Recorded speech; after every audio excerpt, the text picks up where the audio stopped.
Ce n'est qu'une bande de pêcheurs qui sont allés là et ont mis leur nom sur le registre, sous l'effet d'un réveil. Il a dit, le royaume des cieux est semblable à quelqu'un qui a jeté le filet à la mer. Et quand il l'a ramené, il avait pris toutes sortes de choses.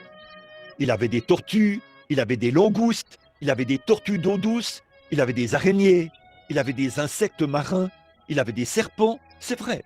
Mais là-dedans, il avait aussi des poissons. Et quand un homme prêche un réveil, avec la puissance et la démonstration du Saint-Esprit, le filet est jeté sur les gens, c'est vrai. Mais si un homme est un insecte au départ, il sera un insecte à la fin du réveil. S'il est une araignée d'eau, avant longtemps, il se mettra à regarder autour de lui et à dire « De toute façon, je ne crois pas à ces vieilles histoires. » Et plouf, il retournera dans l'eau. S'il est un serpent, il dira « Je vous l'avais dit !»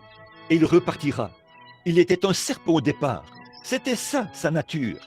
Il ne sera jamais rien d'autre, tant que cette nature-là n'aura pas changé. Un homme ne peut pas devenir un chrétien parce qu'il s'est joint à l'Église ou qu'il s'est laissé emballer par toutes sortes d'émotions ou quoi que ce soit d'autre.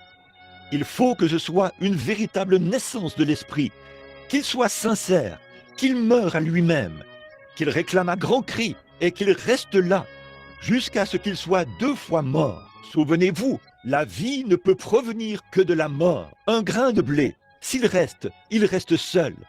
Il ne sera jamais rien de plus que ce grain de blé.